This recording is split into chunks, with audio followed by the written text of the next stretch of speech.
Good evening, everyone, and welcome to yet another episode of Builders of Bharat, an exclusive series where we talk to technology leaders and understand their journeys and their careers, the highs, the lows, everything. And today we have a very special guest. We're joined by Sriram, who is the VP of Engineering at Better Works. And if I'm being honest, Sriram is one of a kind, and the interactions we've had in the past have really, reset my opinion of how diverse leaders can truly be. It is with empathy that Sriram has led and built his career. And today we're going to take a page from that book and hopefully share it with the developer audience. Thanks a lot for joining us, Sriram. Thanks a lot for the opportunity, Mukul and Rekro. Really appreciate it. It has been a lot of fun and enlightening interacting with you and your team. Looking forward to this conversation. Absolutely, absolutely. And just to get started, I wanted to know how you were as a young person because you're obviously eccentric, right? You're very vibrant, and I'm sure you've had some adventures as a child. So, wanted to know how you were as a child. Oh, that's a good one.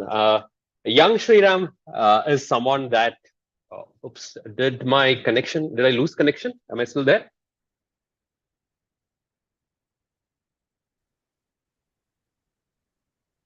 Can you hear me, Mukul? I think I just lost all of you for a moment. Yeah. Cool. Yeah. Yeah, like I was saying, young Sriram is someone that Sriram of today will definitely be ashamed of. And is it even youth if you don't have something to be ashamed of? So Right. let's maybe talk a little bit about my early tech days. I got into tech thanks to encouragement from my middle school principal. There was a teacher called Anjana Wonderful. Rajshekar. Right. Truly, I think a lot of my success should be credited to her. She encouraged both my passions, computers and poetry. Thanks to her Oh, support, I won a competition in my, I think, seventh or eighth standard that was conducted by a local computer training institute, where I mhm. won a personal computer. That was a big thing at that time. This was an Awesome. interesting personal computer, the kind of machine where you had to put floppy disks to even get the OS started. It didn't have a hard disk, it only had floppy disk, only external memory. Uh, Right. so that is where my software journey really started. And following that, I learned computer programming, exploring C, C++, and Java, and Visual Basic during Hmm. those college days. Yeah. I had a lot of fun. I was building software for fun primarily at that time. I built a microprocessor simulator, 8081, I think that was the microprocessor number. I built Hmm. a calculator, and I also built some software for local businesses, a textile management All right. company, and an auditor. Uh, All right. Following that, in my college time, there was a professor. His name is Dr. B. Arun Kumar. He was from Coimbatore Institute of Technology, which is my alma mater. He Mhm. was a true inspiration in those days. He wasn't even my professor. He was actually leading the MSc software department, and I was in the electronics and communication department. But he took time to help me with my project and patiently answer my questions. And that was really magnanimous of him because he was a computer and AI genius at that time. He still is. He had a double PhD, if I remember right, and he had people coming to him and asking him to get books published. And he actually had time for me. So that was a lot of luck that I got. Mhm. Going back to that regret and shame part, two things that I said, right? Regret and shame.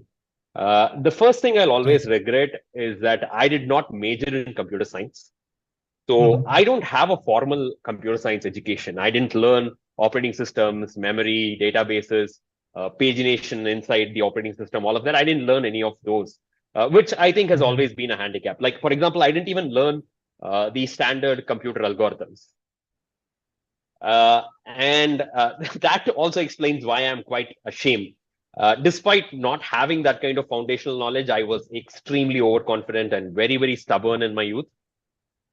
Uh, Mhm. if I had a little more humility, I think I would have learned a lot more and gone a further distance. So that is where I was with my youth. And so just having the support from, these educators and having them kind of guide you, uh, what how did that shift your perspective of how you wanted to build your career? Because obviously you were in it for the gratification and the fun that it made you feel. So how did that change to, that kind of focus on building a career in that particular field? Yeah, see it at that age, you really need just encouragement. You need someone to tell you Yeah, that, hey, you can do this, go ahead and proceed with it. right. So that gave me a lot of confidence, and it really pushed me into finding my first job, which is Mhm. where all of this started. I was really keen on Mhm. getting into Disha and Oracle. Those were the only Yeah, two companies that I had in my dream list at that time.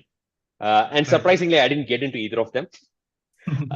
My first company was Wipro, Yeah. and it wasn't really bad as first jobs go. It was a good start, but the challenge there was I wanted to become a systems programmer in the telecommunication field. And Mhm. in Wipro, in a company like Wipro, you're just a cog in a wheel. It's a massive organization, and you're just a speck Yeah. of dust in there. So I was Mhm. thrown into testing multifunction peripherals, which are the scanning, Xerox, copying, printing machines.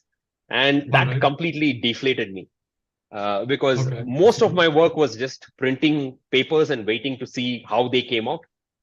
Uh, Okay. and I'm somebody who gets bored very, very fast, and that completely, it just made me lose almost all interest in software. Mhm. And I think Right. that defines most of my career. I work through jobs. I keep getting to a point where I get deflated and I get bored, and then I find something new.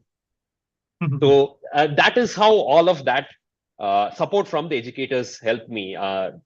Confidence, and they also taught me this value of getting to a point where you'll get bored and then proceeding from that boredom. Those are the two things Yeah. that I would say. Persistence. Yep, yep. Awesome. As you said, you started at Wipro.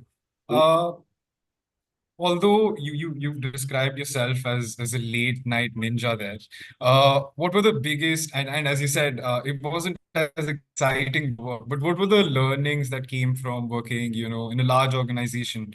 Obviously, there are the downfalls of working as a cog in a very, big org, but definitely there must have been some takeaways as well. Yes, I think the biggest takeaways for me was that large organizations are not my thing. An area where I Mhm. can't have immediate direct impact, an area where there is not enough freedom for me to make my choices. That's not somewhere I thrive in. That's an area where a Right. lot of people thrive in. I've got really good friends who thrived in large organizations, working within that Mhm. system's constraints. Yeah. But it became clear to me that that is really not my game at all. So that Mhm. was my big takeaway. And the second takeaway was also my observation of systems, like I said. A large organization is not just one person or one individual.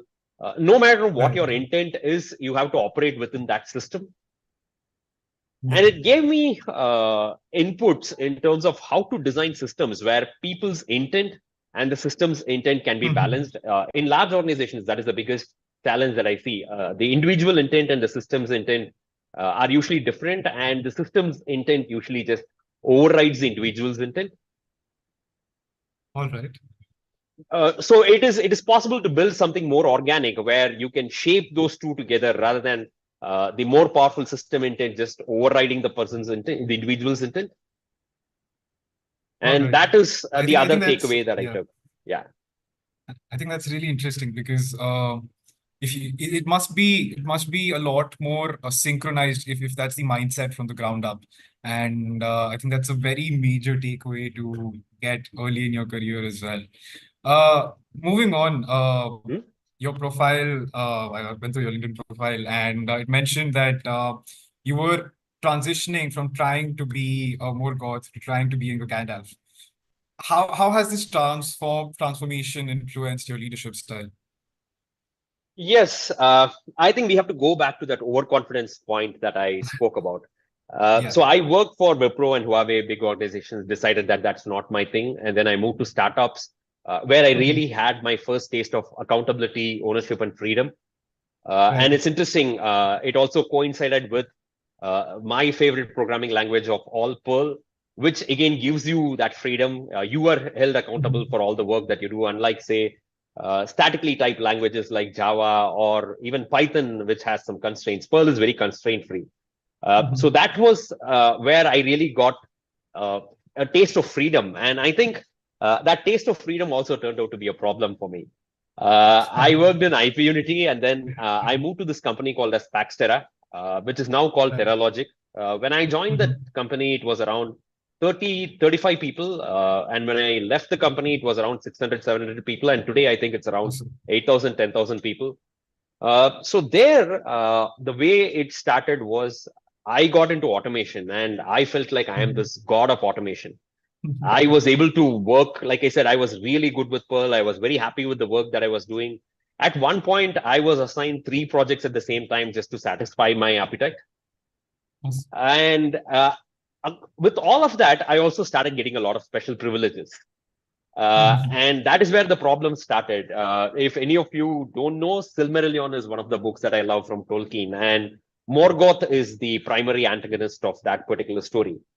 Right. And he's one of those gods in those stories, Ainur, and he's the source of all evil. And his evil, the way it works is it corrupts all the works of the other gods because of his need to project his ego and claim everything for himself. So Okay. that was me. Nothing mattered more than my ego, my intellectual satisfaction, and my eccentricity. I couldn't put the business before me. I couldn't put my teammates before me. I couldn't even put my clients before me. I've gotten into situations where I've fought with clients completely unmindful of what it can do to the business just because I thought my opinion mattered. Right. Yeah. And that is after that. So that was my high where, I attained the peak of villainy. I became a super villain to say so. And after that, I started my own consultancy. And that was a very confusing and humbling experience because in a business, you don't have certainties. I Yeah. can't run a program that will predict my sales numbers. I Right. can't debug and find out a way into paying my employees when my clients haven't paid their invoices. Yeah. And adding to all of that, I also had a toxic business partner. Now, even though I was a co-founder there, I was constantly put down in public for faults that we both shared. In some cases, it was that person's fault as well. I was often left alone to deal with crises, and I was also questioned a lot over any personal time that I took. Yeah. And despite all of this, we ran the consultancy. We had mixed success for about 5 years. And when I finally walked away and I processed what happened, that is when I realized how awful a person I was before that. And I decided that I am not going down that route again. And that is why Gandalf became my inspiration. Gandalf is a wizard who meddles a lot, but he meddles to the right extent. Right. He puts people in uncomfortable situations constantly, but he does it in a very kind manner, in a very respectful manner. And he offers more wisdom than help. He doesn't step in and solve problems. He just points in the right direction. And the thing that I really love is that he's fully aware of the folly of his wisdom. He knows that the advice that he gives might be rubbish at times. He has to figure it out. And Yeah. he's not about laughing at serious things. I think that's a very important trait to have. He laughs a lot at serious things, especially when the things involve himself.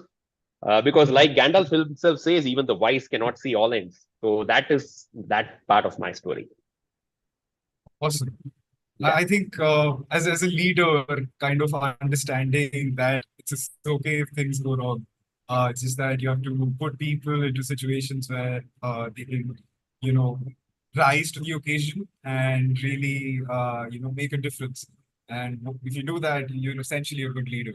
Uh, Yep. I think that those are some really great takeaways about your, starting your own consultancy. How much perspective shift did it require to kind of understanding the business side of things and building the tech alongside it? That must have been a journey as well. Oh, yes. I always thought the business side of things is simpler. The tech side is a more complex thing until then. It was only after I got into that I really understood the challenges of the business side. In fact, my previous CEO, good friend, Mr. Renil Kumar Reddy Komitla, he tried really hard to drill in the basics of business into my head. And I stubbornly refused to understand anything that he tried to tell me. He in fact prophesized it. He told that, okay, you're going to go and start your own consultancy. You'll learn a lot of things. And I just smirked at that point when he made that comment. And later on, I went back and told him that, yes, a lot of what you said finally makes sense. Amazing, amazing. Yeah. So you've had a variety of roles. You've played a Hmm. lot of different, you've worn those hats. And what have been the most challenging aspects of, climbing the ladder in technology? Yeah, no, that's a good question. So the first challenge, and I think this will be the most difficult challenge for anybody trying to get into people leadership, will be the mindset Mhm. change. Okay. I told you about Mr. Rennell. He offered me a people management role roughly about 14, 15 years ago. I took it for a Okay. month and I ran back to him saying that I am never doing people management in my life. Take it away from me. Okay. The reason for that was because to be a leader, you should intentionally put the self last. And at that point, I wasn't ready for that. And this means there has to be a genuine intent to help others succeed. The Right. emphasis on the word genuine. It is Mhm. not enough if you help others because your success and their success are tied together. You should get joy from seeing others succeed. The same Mhm. way you get joy from just walking and not in reaching a destination. That mindset change was the biggest challenge. Uh, the second challenge for me was when I was made manager the first time, that 14 years ago. I had no Yeah. tools, no first principles. I think even today that's a challenge for a lot of people. They are made managers. If Mhm. someone is made an engineer, someone is made a senior engineer, they are told that, okay, this is the technology you have to learn. This is the book that you have to learn to understand software engineering architecture. These are the design patterns that you have to learn, etc., etc. For a manager, there's nothing of that sort that's usually given. And Yeah. most management cultures are toxic. It is something that is unavoidable, which means that you have somebody who doesn't know what they have to do, and they are placed in a culture where things are not transparent. That's a recipe for disaster. Right. So the second time around, I became a manager. I started relying on authoritative sources. I want to call Mhm. out one of my dear friends, Venkateshwaru Nandimandalam. He is a VP in Terrologic at the moment. He pushed me to read some really authentic sources. Uh, did I lose connection again? Yeah. Yeah. So he pushed me to read a lot of authentic sources. One of the sources was Mhm. Harvard Business Review. That one publication that he recommended to me made a massive change to my career. Did I lose connection? I'm sorry if my No, network I is think I think it's, I think we're good. I think we're good. excellent. Excellent. Super. Yeah. So that one book made a huge difference. Mhm. And apart from that, I also spent time studying the vision, culture, and processes of a lot of successful modern companies. There are companies like GitHub, Basecamp, ThoughtWorks, and Seco Yeah. that run on very modern principles, Right. very different from the industrial era systems that we have. Mhm. And I also look for inspiration outside. Two people that I want to mention are Ricardo Semler and Captain David Market. Ricardo Semler is someone who ran a massive manufacturing enterprise with almost no rules. It's completely democratic, run by employees. Everything from the time that they enter to the financials of the company are decided by the company itself. That was a very big inspiration for me. And Captain David Market is even more empowering, I would say. He Mhm. ran a nuclear submarine, a US nuclear Exactly. submarine on the same principles. And when I read them, that is where I got that inspiration. Hey, if these people are able to run a manufacturing enterprise and a nuclear submarine of all things based on empowerment, then I Yeah. don't have to really doubt anything. I can run a company, I can run a team based on principles of empowerment rather than micromanagement easily. Uh, Mhm. this is how my management journey got started. All right. Yeah. And what would you say were, obviously having an approach like this, given that it's something that's not seen very often, right? What kind of challenges did you face while getting that acceptance from your team and getting them to adopt it? Interestingly, I didn't face a lot of challenges. All of this started in Hyphen, which Right. was the company that I joined after my consultancy. And there, Mhm. Mr. Orno, the CEO of Hyphen, he really took a leap of faith with me. Yeah. He let me have a complete run. I walked him through a plan, a strategy that I want to work through to change the team, and he completely approved that. And my team of engineers who are still there with me, a couple of people who are still there with me, Prasanna Pujari and Shyam Pillai, they Mhm. trusted in my leadership. And I wouldn't say it was just about everybody trusting and everybody saying that, hey, go ahead. Yeah. I had people like, there was a peer of mine who's still with Betterworks, a hyphen at the moment, called Augustin Perrod.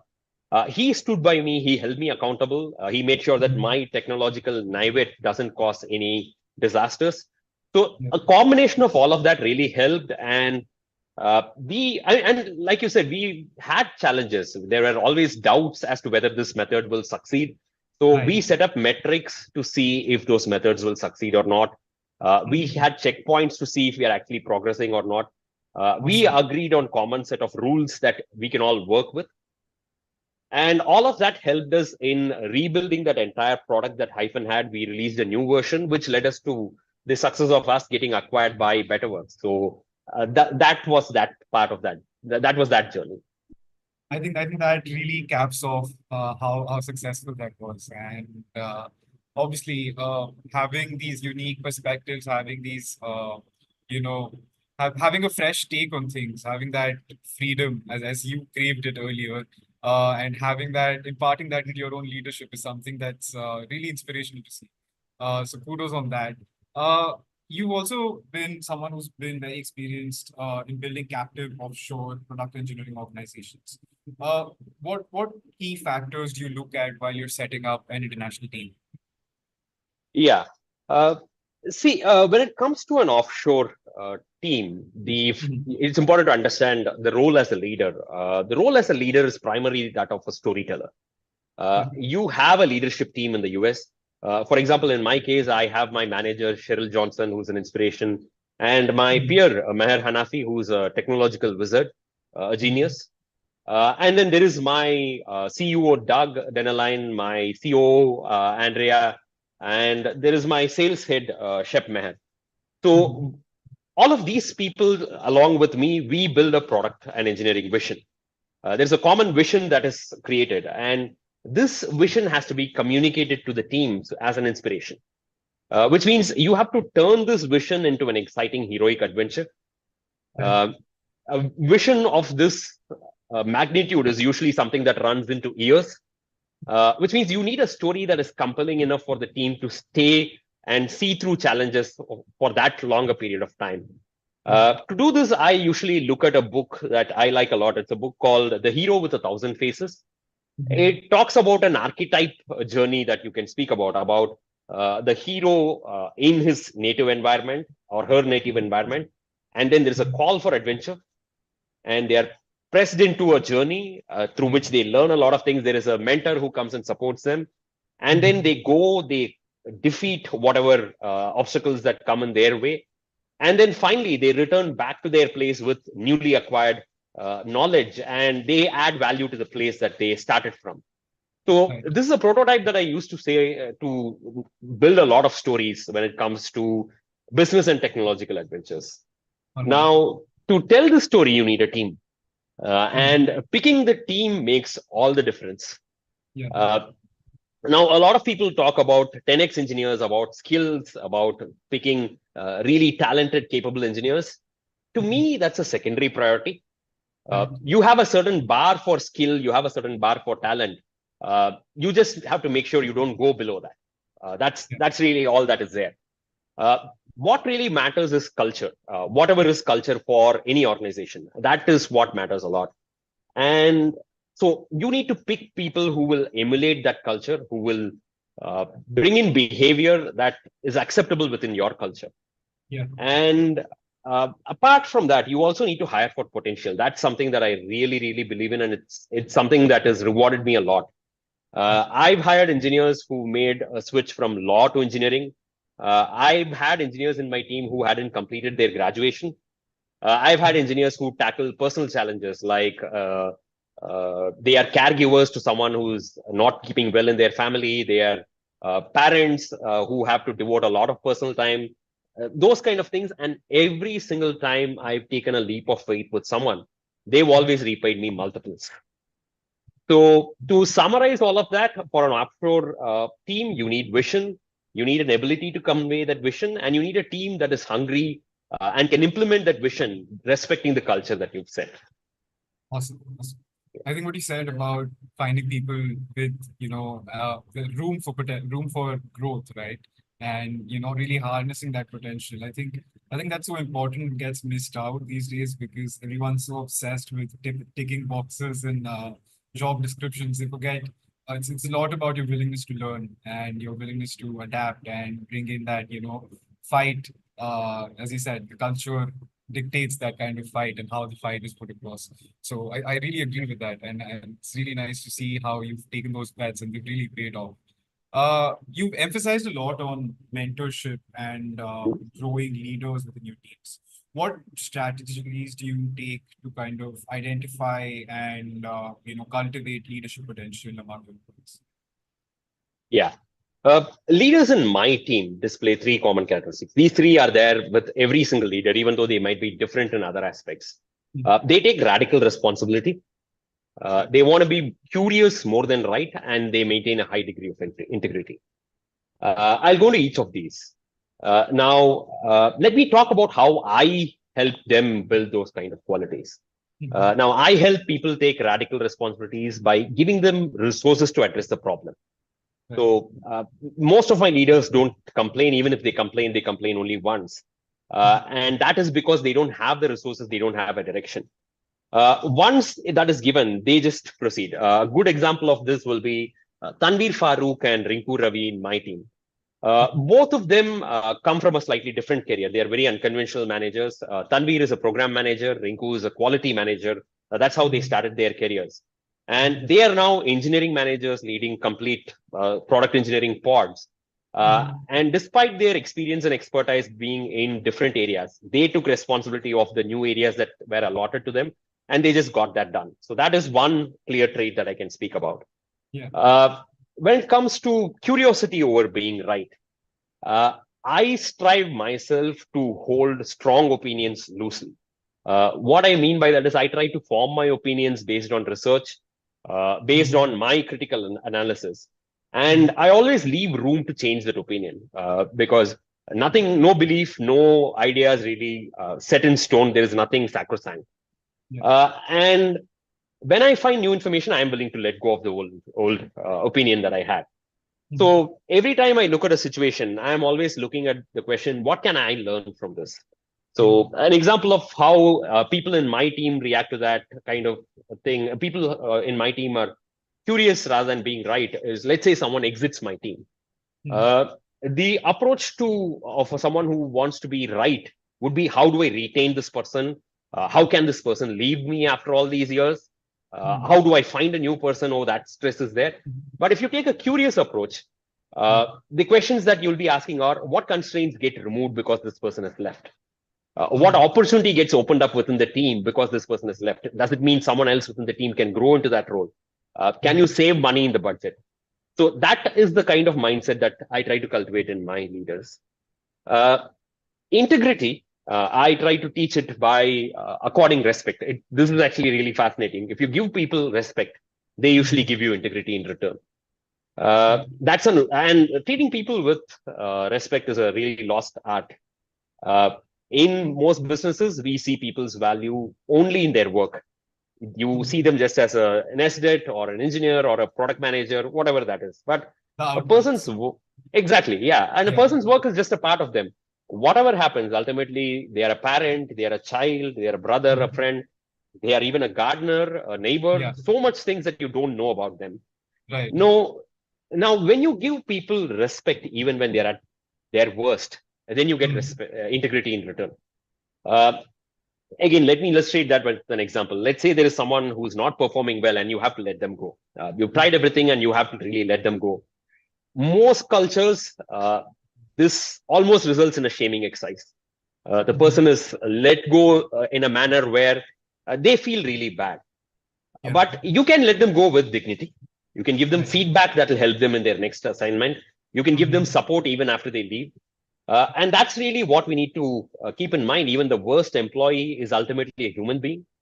And when we keep that in mind, integrity comes naturally. Again, going back to what I was telling about Gandalf, Gandalf treats even Gollum, the source of all trouble, with a lot of Yeah. respect. And so those are the three things. Are you, as a leader, someone who can take radical responsibility? Can you be curious overright? And can you give respect and receive integrity in return? Those are the three traits that I look for in leaders. I think that kind of summarizes your own leadership style and your own managerial style, as you talked about it before as well. And the respect, give respect, get integrity kind of status quo is something that should be very easily understood, but I guess it gets missed out. And it's a shame that it does. And it's great to see that you're cultivating this kind of attitude in your team, and we'll be sure to be seeing a lot more successful tech leaders coming out of better works with this kind of insight. uh, your approach prioritizes outcome over productivity. How do you implement this in your day-to-day management, and how has that impacted your teams? Yeah, let's take a practical example. Let's Mhm. say someone is leading an engineering team, and they've got a very talented team, maybe 4 or 5 engineers who are doing an excellent job, Mhm. and the leader feels that the team can do better. Yeah. So the leader decides to measure their work, understand where problems are arising, and address them. So the Mhm. leader picks velocity as a metric. That's one of the common metrics that is picked usually. Velocity measures an estimate of how much work can be done over a given period of time. Right. This is effort. So, and Mhm. this is productivity. So, how many stories have you pushed through? Yeah. Now, when you set that as a metric, let's say the team has delivered 10 story points in a sprint, Mhm. and the leader, an ambitious person, says that, okay, let's get to 20 story points by the next quarter. Mhm. In 2 quarters, the team delivers 20 story points, but there is really no impact. You're not seeing that difference in the business. So why does that happen? Because even though everybody has the best intent, Mhm. unconsciously the team will end up inflating story points. Right. What was a 2 story pointer will become a 4 story pointer. Yeah. And this is the case of almost every productivity metric that you look at. You set Mhm. a productivity metric, it becomes a target that people start gaming. Yeah. In fact, there is that famous quote, I forgot who said it, but any metric becomes useless the moment it's set as a target. Yeah. Yeah. Now, let's say you want to prioritize outcome. How do you do that? One metric that you can take in this case is cycle time. How much time does Mhm. it take for the team to get a story or a feature to production? Let's not even talk about stories. How much time does it take for a team to add value Mhm. to customers in production? Yeah. Okay. Now, if you do that, then your team is focused on adding value to the customer faster. So Mhm. they think about how do we get feedback from the customer faster? How do we ship the feature faster? Right. Then you get your outcome, which is happy, satisfied customers. So why would Yeah. you want to waste prioritizing time over anything else? Yeah. And what I've seen is that every time I focus on outcome over productivity, the team has always achieved better results with less effort. And this is something that a lot of people are shamed for. Uh, Mhm. we we prioritize hard work, we prioritize sweat. There is a prize given to working really hard and achieving things. I think that is very antithetical to the idea of being a human. A human exists to do things easier. Yeah. If hard work was the only thing that we have to focus on, uh, we should still be, pushing rocks. Why are we using JCBs? We should still be Yeah. walking. Why are we moving in cars and planes? Yeah. So that is what that is the idea of productivity. Sorry, outcome over productivity. And one thing that I'm really proud of is that in the last 5.5 years that I've worked as a people leader primarily, I've Mhm. called my team to work on a weekend or late night, maybe 2 to 3 times. That's it. Yeah. And Awesome. we still achieved amazing results. So that's something that I'm proud of. Absolutely. Yeah. That's really great because uh, I guess if you try to over optimize your input and over optimize your efforts into, get going after a particular metric, you're not really going to be happy with the work. And I loved how even your example, you said your outcome was a happy customer, right? And Yep. choosing Yep. the right outcomes, choosing the right, targets, and the work gets a lot easier because you know what your goal is.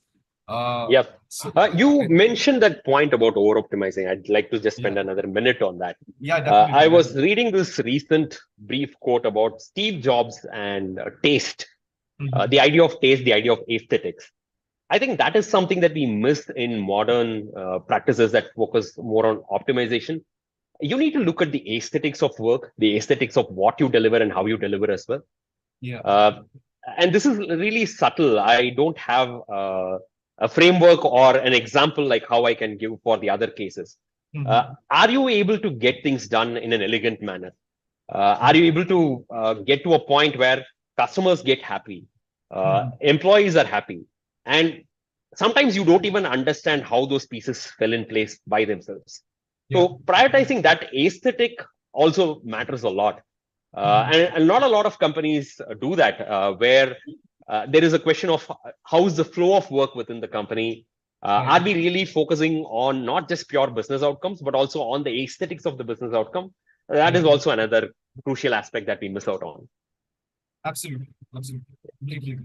No, sorry, I was really thinking very deep and kind of realized how that makes so much sense because we miss out on how simplicity can make things more, you know, appealing. And I guess that's what worked for Apple all these years.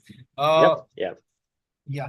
So with a diverse, experience with regards to the technologies you work with, how do you keep yourself and your team and your peers updated with what's going on in the market? Yeah. BetterWorks was primarily an OKR business to start with, goal Mhm. setting for companies. That's where we started with. So I Yeah. really got into that philosophy when we got acquired by BetterWorks. Mhm. So I set myself quarterly learning goals, and I target a certain material that I have to finish in every quarter. Right. Again, outcome over productivity. So I don't set myself a routine. I don't set myself regular learning hours at a particular day or a particular day of the week or anything of that sort. Mhm. I finish what I've planned. That's the goal that I set on. Mhm. And I rely on, like I said, authoritative sources for learning. And I usually look at three different aspects of learning. I look at technology, what is Mhm. that new skill that I can get? And my learning is more at an executive level. So I don't spend a lot of time going into depth. I am looking at more breadth. Yeah. So, what is that one or two courses or one or two books that will help me understand new technologies that is coming up? For example, right Mhm. now, I'm doing a small course to understand LLM fundamentals, Mhm. so that when my engineers or anybody outside talks to me about AI and LLM, I don't appear stupid. Uh, and I I'm think reading that's another all of book. us. Yes, yes, yes. Yeah. And I'm also reading a book called The 15 Commitments of Conscious Leadership. So, those Okay. principles that I spoke about, curious over being right, radical responsibility, and integrity, all come Mhm. from that book. Awesome. It's most likely a book that I'll be reading a lot. And I've also been working on public speaking of late, trying to cut down on my filler words, cut down on the Mhm. vary the pace at which I'm speaking, and all of that. Uh, and uh, Again, going back to manage, that is one part. That is technical leadership. And Yeah. sorry, technical leadership. Yeah. Apart from that, people leadership, I usually focus on, like I said, books, Mhm. articles from places like Harvard Business Absolutely. Review, Yeah. and so that's business tech. And I just browse articles in general as well. Yeah. This is not limited to business or tech. I tend to try and read things outside. That's something that I really love. Non-work work and not useful learning. Yeah. Things that will not come in handy for me at work or in my day-to-day life on a regular basis. This could Mhm. be art. This could be bird watching. This could be history. Any topic that Awesome. really captures my interest for that moment. And I think that makes a huge difference compared to a lot of other things, because it opens you to diverse opinions, to Yeah. diverse ideas. Diversity. Yeah. And sometimes I feel you don't know when a piece of knowledge or information or something that you've learned will come in handy. Yeah. So That that's might the just other type. inspire you as well. Exactly, exactly. Yeah. I, Yeah. I think it's a great time to be a consumer of information. Mhm. And as you said, just the diversity of topics that are so readily available. it kind of puts things into perspective. It just gives you a little pinch in your arm about how big the world is, and you kind of understand about so many things working, so cohesively all together for you to have a functioning system. Yes, Awesome. that's a good point. And Yeah. so I make two distinctions there. There is learning for the sake of acquiring a new skill or making an impact in work. Okay. There, I am very picky. All right. Fair. I prioritize, I focus, I remove anything else that will be a distraction, and I pick only a few things every quarter. Mhm. When it comes to learning for the joy of learning, I am not picky at all. I just go and pick whatever will give me joy. Yeah. Any book, any course, any movie, any video that will just give me joy, I just pick that and go with that. Awesome. Awesome. I think that kind of gives you that freedom as well, as you talked about earlier. It's you exercising that freedom in a way and accessing information. Yep, Uh, yep. so again, coming back to your LinkedIn profile, simply because it is as inquisitive as a LinkedIn profile can be, it includes some humorous future aspirations. Aside from winning a lottery and growing a beard, which you were doing very successfully, mind you, what serious professional goals are you aiming to achieve in the coming years? Yep. I've been in the software industry for about 20 plus years, 21 years Mhm. soon, Mukul. And Right. that's a lot of time for someone like me who gets bored very, very fast. So I want to finish my swan song in this industry in the next 5 to 6 years. My immediate aim is to grow the BetterWorks team to 100 plus organization and contribute directly to the business success, whether it's an IPO, an acquisition, or any other form of success that we can achieve in the next 5 to 6 years. And while working on this, I want to mentor as many engineers as I can, keep them away from all the follies and mistakes of my youth so that they can do their own mistakes. Awesome. So those are the two immediate professional goals that I have. And once that goal is achieved, I intend to do what I always believed I was put into the world to do. To quote Oscar Wilde, to reveal art, conceal myself, and write a lot of useless, beautiful stories. I think those Yeah. stories are going to be really exciting, and I genuinely have sensed this sense of optimism for everything, all of your experiences in our conversation today, and it's just really nice to see how you have a vision for something beyond work as well, and it's something that gets missed, and really nice to see. What is the one thing you keep in mind while hiring people? Yeah, I've already spoken about skills and talent and all of that. So, leaving all of that aside, the one thing that I keep in mind when hiring people is how can they help me and my team learn? Uh, who are those people who can bring fresh perspectives that will challenge my perspective and my team? Right. And people who are also willing to be challenged about their perspectives without feeling threatened. Mhm. People who can find joy in diversity. And Mhm. that, I think, is a message that not companies, but the entire country needs to be reminded of. We are Mhm. speaking about builders of Bharat today. So, if you want to build a Bharat or India that is a great nation, then we must all return to the message that is enshrined in our constitution, which is unity in diversity. So, that is what I look for. Who are those diverse people who can come and challenge me and my team and get challenged by the team and me as well and grow along with us. Right. Awesome. And as you said, that diversity itself can bring in so much success because you're not only bringing in diverse people and diverse identities, you're also bringing in diverse problem solving skills and just diverse approaches. And that Yep. can make the difference into making something much more bigger. What advice would you have for, techies who want to make it big like you? Cool.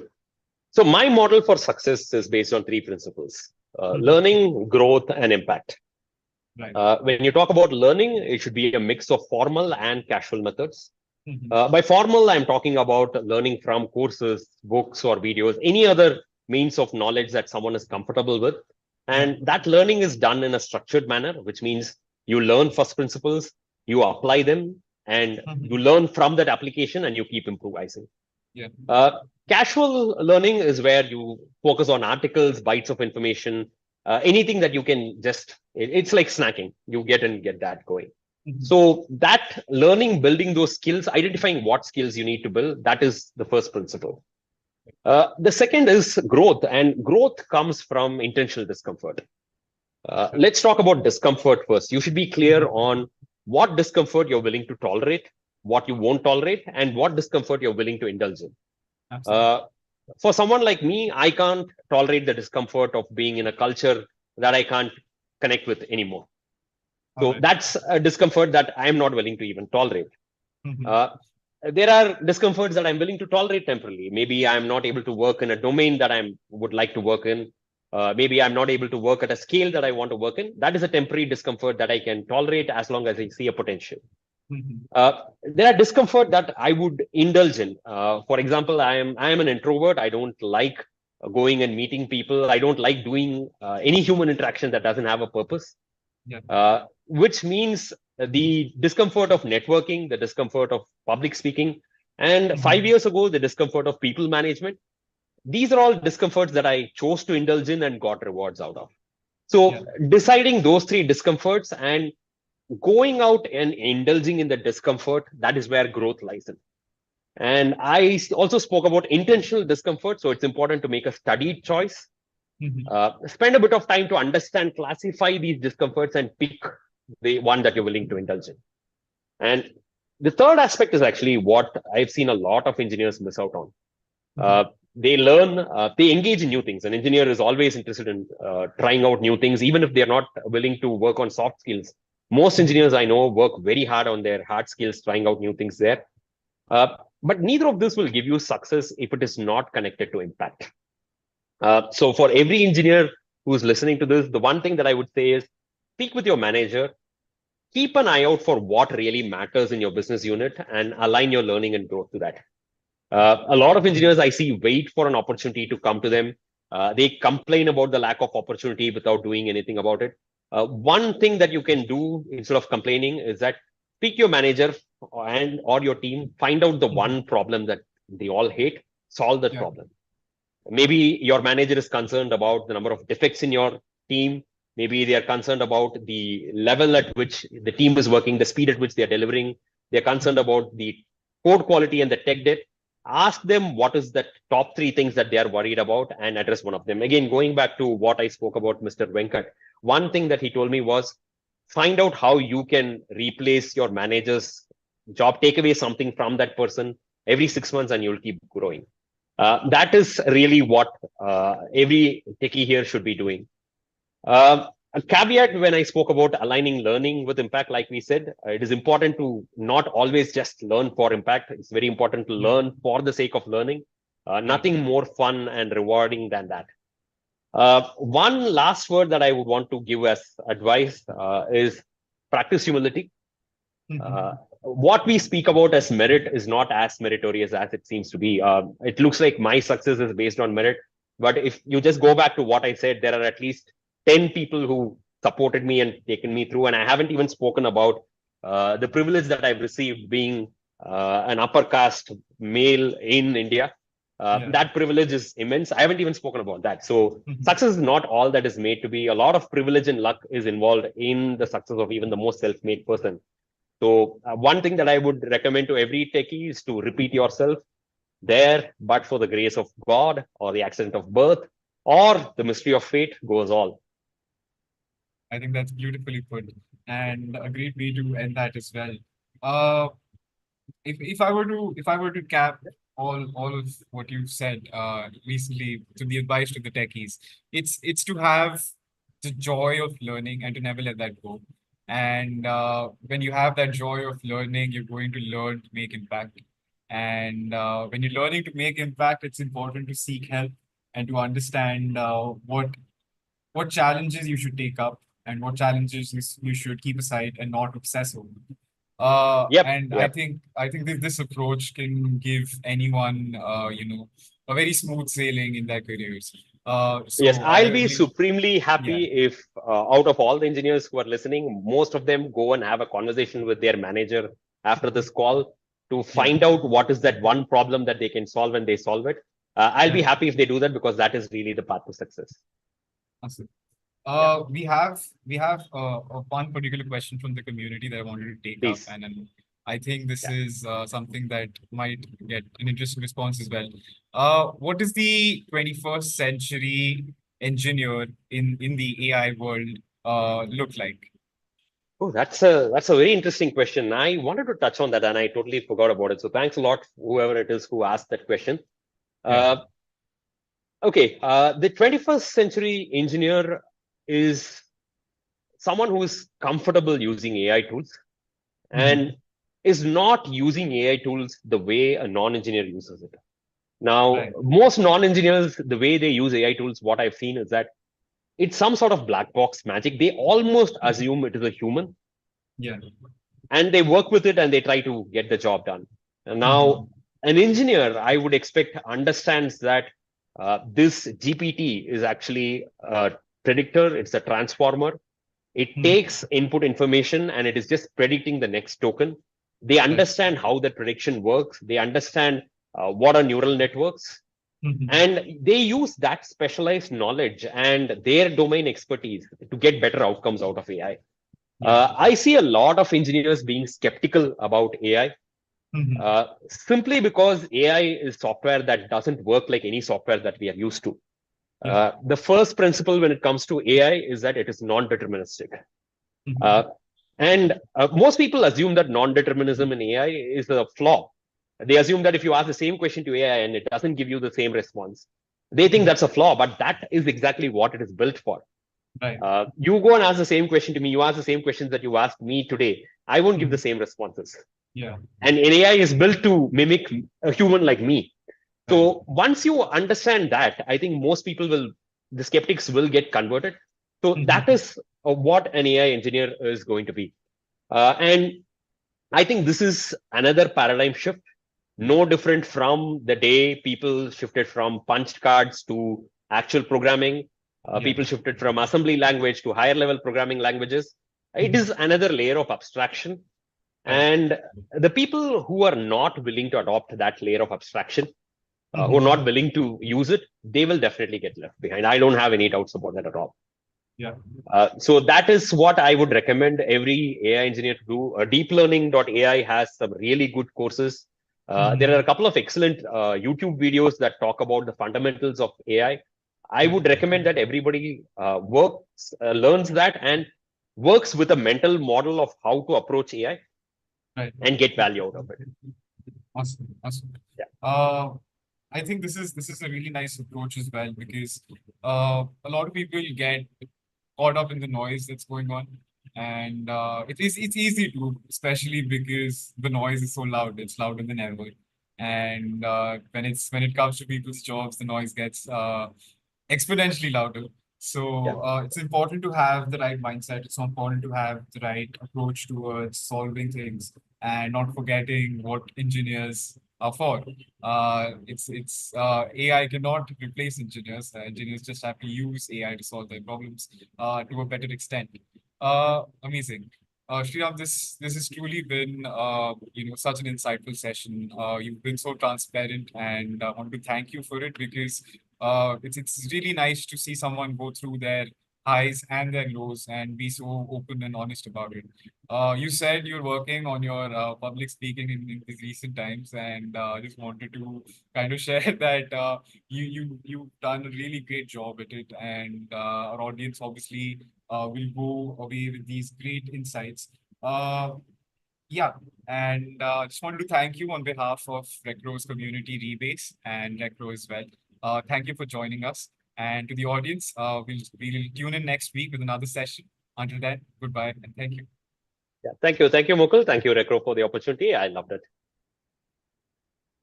Bye. Bye.